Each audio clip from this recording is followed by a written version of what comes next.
Taiwan reports suspected African swine fever case. Celebrity draft dodging scandal widens. Typhoon Fengshen triggers Taipei landslide. Sanae Takaichi becomes Japan's first female prime minister. Looted Louvre treasures may never be found. What caused the AWS outage? Instagram adds parental controls for teens using AI chatbots. Life-changing eye implant helps blind patients read again.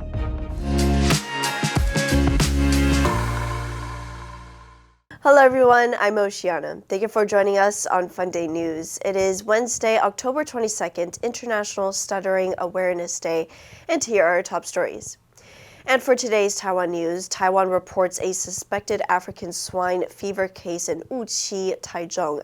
Agriculture Minister Chen Junji announced positive tests in dead pigs and outlined 7 emergency measures, including a 5-day nationwide pork transport ban, prohibition of swill feeding, and nationwide disinfection of markets and transport vehicles. In the third wave of investigations into the military evasion scandal, New Taipei prosecutors detained 4 celebrities on October 21st. Xiu Jiekai, Chen Boling, and Energy member Zhang Shuwei were released on 500,000 NTD bail, while Liao Yunjie paid 350,000 NTD.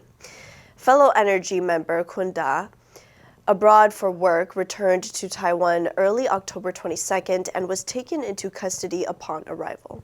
Due to the combined effect of Typhoon Fengshen's outer circulation and the northeast monsoon, a landslide struck a hillside near Jinghua Street in New Taipei's Wenshan district on Wednesday night. Officials quickly evacuated 6 households, totaling 14 residents, as rain caused the slope to keep sliding. And in global news, Japan's parliament elected hardline conservative Sanae Takaichi as prime minister on Tuesday, making her the first woman in modern times to lead the country.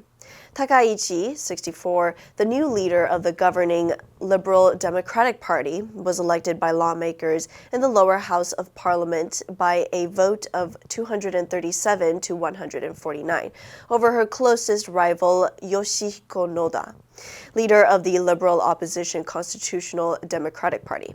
She then secured an upper house vote of 125 to 46 after narrowly missing a majority in the first round. Though her election is a milestone in a country where women are severely underrepresented in government, Takaichi enters office with a fragile coalition and faces a number of pressing challenges, including a visit next week by President Donald Trump. A protege of assassinated former Prime Minister Shinzo Abe, Takaichi advocates a stronger military, tougher immigration policies, and the revision of Japan's pacifist constitution. She is a veteran politician who has served as Minister of Economic Security, Internal Affairs, and Gender Equality.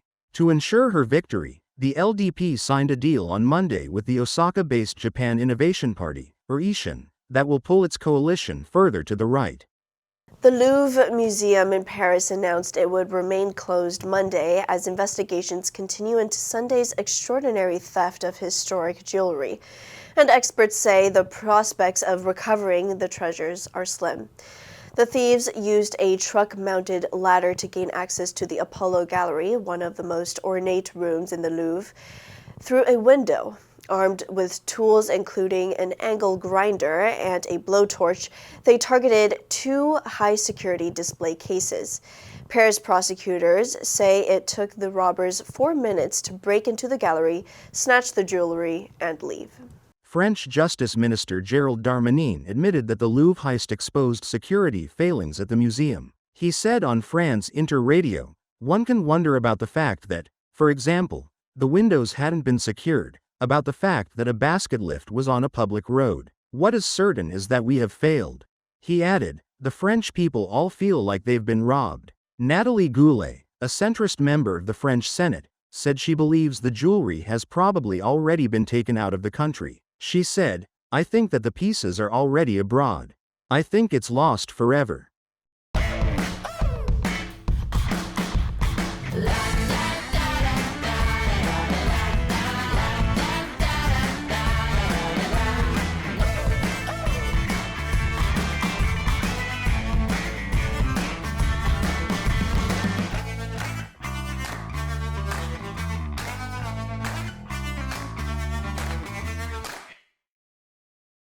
Amazon Web Services has had a bad day. That's how the boss of another big U.S. tech firm, Cloudflare, put it, probably feeling very relieved that today's outage, which hit over 1,000 companies and affected millions of internet users, had nothing to do with him.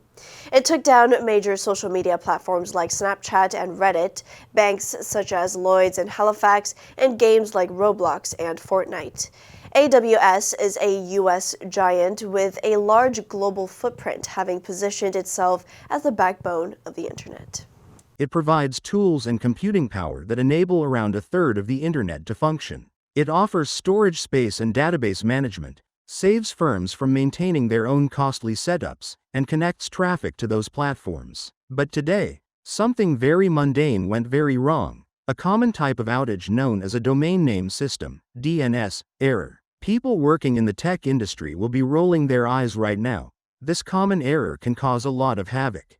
When someone taps an app or clicks a link, their device is essentially sending a request to connect to that service. DNS is supposed to act like a map, but today AWS lost its bearings. Services were still online, but it couldn't locate them to direct traffic properly. Meta announced that Instagram will launch new safety features for teens, including the ability for parents to prevent their kids from chatting with the platform's AI characters. It's one of several new safety features from Meta and OpenAI meant to combat growing concerns about how AI could impact teens' mental health.